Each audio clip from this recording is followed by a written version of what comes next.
Yan, yun lang mo. Gigrill mo.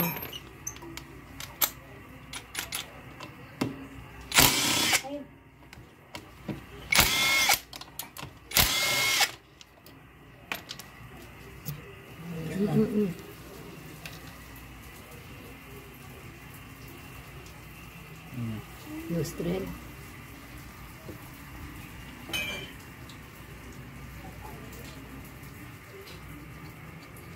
Marami na yung lupa. Alikabok, no?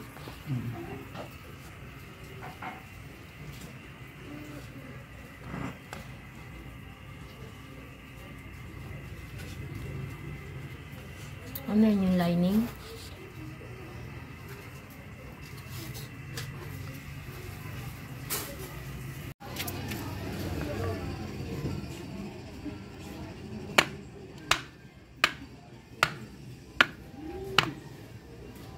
Meron din kasi alam sa ID Street, alam ko may mga G's.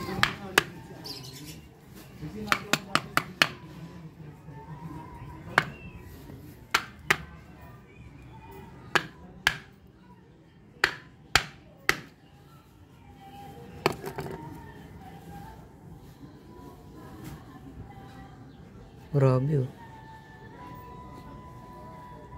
Pan ng MIUI. Ayop.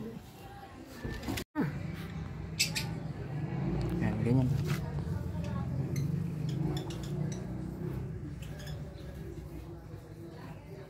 So, ito na yung puller. Nabili ko sa Shopee. 150 lang ata ito. Nilinisan ko muna tong thread para hindi siya ma-lost thread. Ang pasok nito pakaliwa. Yan.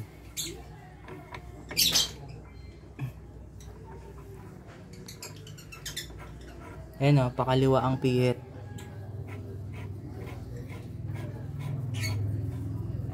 Yan. Make sure nyo na madiin na yan. Yung ramdam nyo tumigas na siya. Yan. Tapos ito naman, yung ipapasok mo pa kanan.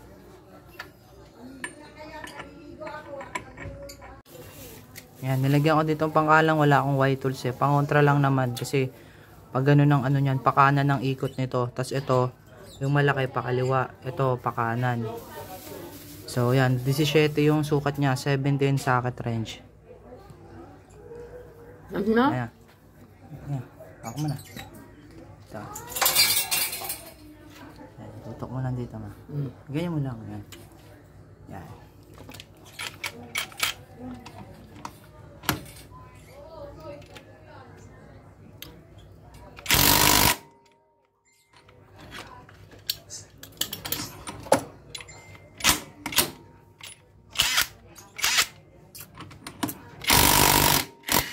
Yun.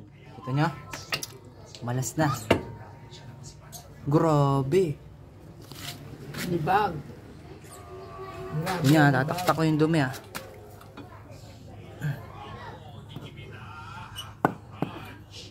Buta, pwede ng taniman.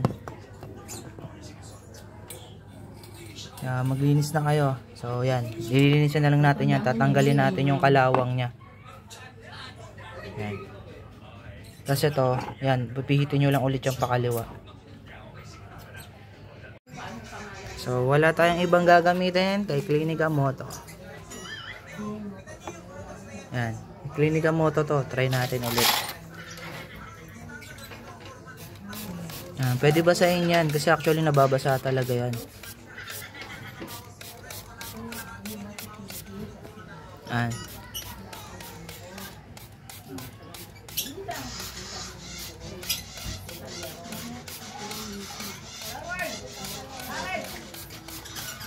May pagmetinta rito yung pangalan na Pinky tsaka Marlene.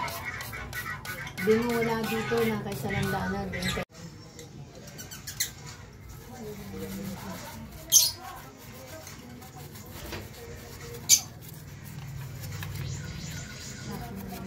Pag binalik nyo mamaya, ayun o, may kunya yan. Mamaya, tuturo ko sa inyo. Para di kayo magkamali. Siyensya na kaya sa ingay. Wala tayong pwesto eh. Ito lang yung garahe namin. Matao talaga. So yan, brushin mo lang yan. Yung mga naabot mo. Mamaya papatuloan ko ng gasolina yan. Importante lang naman dyan, malinis mo yung ano, yung stator din eh. Grabe dumi niya, no?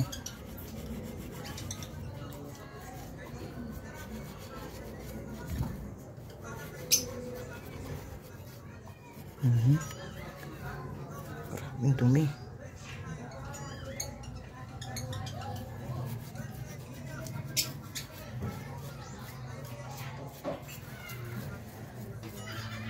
Isin na lang natin yan, wait lang. So yan, dito masisira. Pinalinis ko lang dito Joy. Ayun, Joy lang. Tapos degreaser. Kasi nga maraming lupa tsaka mga langis. Pero hindi normal yan pag may langis. Ibig sabihin may leak yung magneto seal nyo. Yan. Yung importante dyan ito, malinisin nyo yung ano nya, daloy ng kuryente. Pwede nyo basain yan. Walang problema dyan kasi nababasa nga yun sa bahay. Inaabot dyan minsan yung bahay, diba?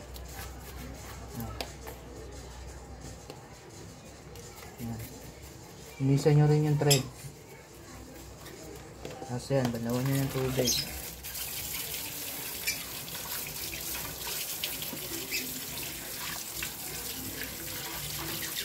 Ito lang yung ano ko. DIY nga, diba? Ito yung pambuga ko. Malakas din yung pressure niyan, eh, no? Kasi malaki naman to. So, yun lang. Pwede na yan, malilinis na yan. Para lang mapatuyo niya siya. So, yan, spray na tayo, no? Tansya nyo lang din yung may araw na magpipintura kayo para mabilis matuyo. So, para hindi ano yung pinturahan yung thread, tinakpan ko na lang ng bulak kaysa tape para pati to damay. Yan. Ito gamit natin, no? High temp na Bosni. Yan, kasi no, makalawang kasi talaga siya. Pero nagapan ko na yan. Kung pinatagal nyo pa yan, buong magneto yan, kakainin ng kalawang. So, na. Palayo lang yung spray nyo para hindi mamuo. Yan lang, oh. Kasi kukutingan nyo pa yan, eh.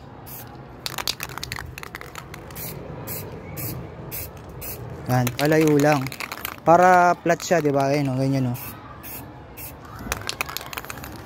Pag nabugayan nyo na, huwag nyo na ulitin. Para hindi masagwa tignan. Kasi ano yan, eh. Papatong siya. Possible mag-bubbles. Yan, palayo lang. Yan, patong nyo sa karton para maiikot nyo siya. Ganyan, oh. Oh. Hindi nyo na hinahawakan yung magneto or isasabit. Mas better to. Kasi hindi naman niya kailangan bugaan yung ilalim nito, eh. Nandun na mismo yung magnet niyan, eh.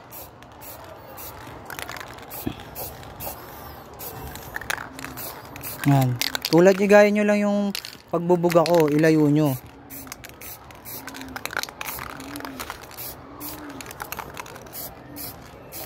Diba? O, wait nyo na lang ng 15 minutes. Bago nyo patungan ulit. Mga 2 coating lang pwede na to. Diba? Goods na yan. Grabe naman yan. Ito pa, oh. Yan. Ganito lang yung pagbalik ng pool, ano niya, ng magneto. Yung, ayun, yung kunya niya, sakto nyo doon. Yan.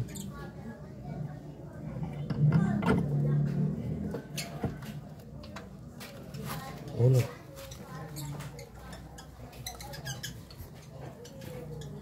Ano ba? Isa pa ulit. Pwede naman niya i-double check yan. Hugutin nyo lang. Yan. Tutok nyo lang doon. Ayun, oh.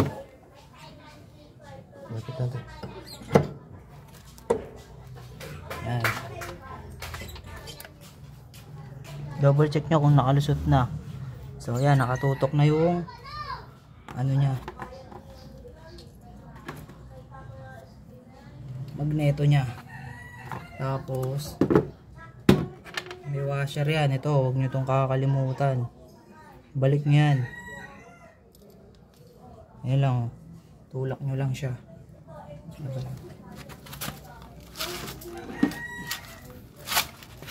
Ayan, tulak nyo lang. Yan. Dikit yan ha. Tapos, yung nut nya, lagyan nyo na rin ng konting grasa. Para safe. Kasi taon na ulit to bago buksan. Yan, kamayin nyo lang.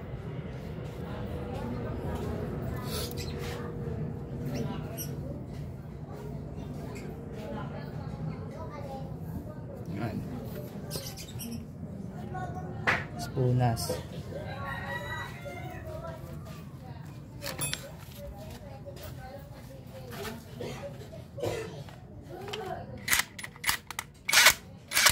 Siyete ulit yung range.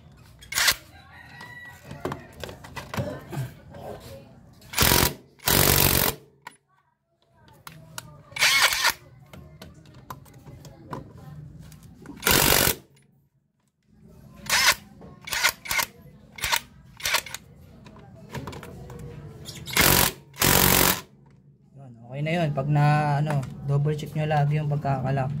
Tapos yung nut na ito, just pala to.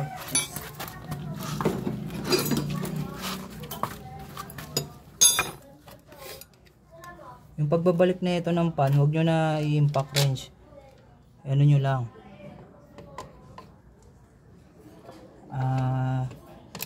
Gamitan nyo na lang ng T-wrench para hindi para sakto lang din yung higpit.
Na ganyan lang, span cover na lang, ganyan lang siya kadali linisin. Yan ang finished product natin. Start natin ito.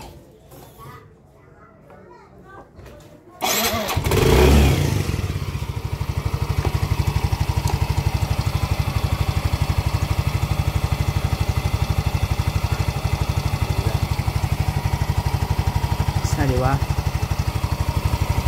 Ganyan lang siya. Okay na. Subscribe na kayo or like, share pag may natutunan kayo.